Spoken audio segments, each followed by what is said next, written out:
বন্ধুরা, আজ যে টিউটোরিয়াল ভিডিওটা সেটা হচ্ছে এমএস এক্সেল সম্পর্কিত। আজকে আমি এক্সেলের এই ভিডিওটার মাধ্যমে আপনাদের দেখিয়ে দেবো যে আমরা এক্সেলের মাধ্যমে কিভাবে পজিশন নির্ণয় করব।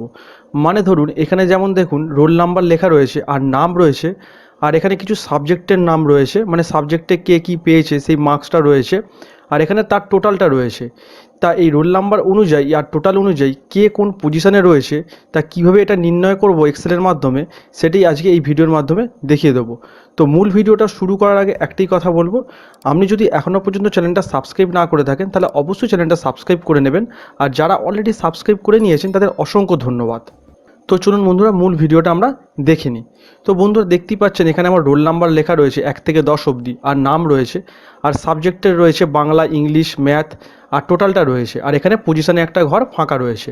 তা এই রোল নাম্বার অনুযায়ী আর টোটালটা যে নাম্বারটা পেয়েছে আর কে কী পজিশনে রয়েছে সেটা নির্ণয় করতে গেলে আমাকে এখানে র্যাঙ্ক ফর্মুলা ইউজ করতে হবে।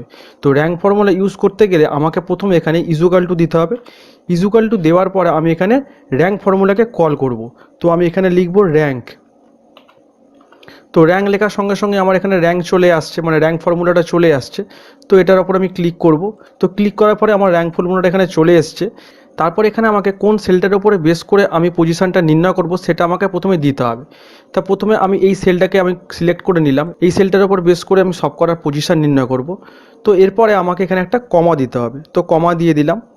কমা দিয়ে দেওয়ার পরে এবার আমার কত দূর অবধি করব, মানে কত দূর অবধি নির্ণয় করতে চাইছি সেই রেঞ্জটাকে আমাকে সিলেক্ট করতে হবে। তো এইখান থেকে আমি পুরো রেঞ্জটাকে এখানে সিলেক্ট করে দিলাম। সিলেক্ট করে দেওয়ার পর আমাকে এখানে ব্র্যাকেটটা ক্লোজ করে দিতে হবে। ব্র্যাকেটটা ক্লোজ করে দেওয়ার পর এবার যে রেঞ্জটা আমি সিলেক্ট করলাম সেই রেঞ্জটাকে যে নাম্বারটা রয়েছে সেল নাম্বারটা, সেই সেল নাম্বারটাকে আমি এখান থেকে এরকমভাবে সিলেক্ট করে নিয়ে কিবোর্ড থেকে F4 প্রেস করে আমি এটাকে লক করে দেবো। লক করে দেওয়ার পর আমি এখানে এন্টার মারবো। এন্টার মারার পরই আমার এখানে প্রথম পজিশানটা বেরিয়ে গেল, মানে 1 নম্বর যে রোলটা সেই পজিশানটা বেরিয়ে গেল।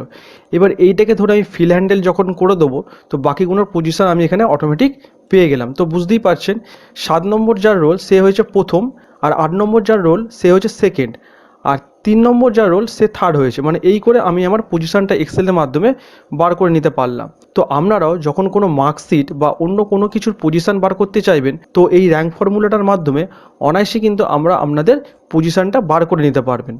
তো আশা করি বন্ধুরা এই র্যাঙ্ক ফর্মুলার যে বিষয়টা সেটা আপনারা পুরোটা বুঝতে পেরেছেন। যদি কোনো রকম বুঝতে অসুবিধা হয় অবশ্যই আমাকে কমেন্ট করে জানাবেন।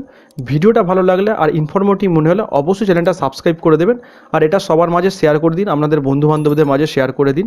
ভিডিওটা অবশ্যই লাইক আর কমেন্ট করে দেবেন। দেখা হবে এরকমই কোনো পরবর্তী ভিডিও। ততক্ষণ পর্যন্ত ভালো থাকুন, সুস্থ থাকুন, ধন্যবাদ।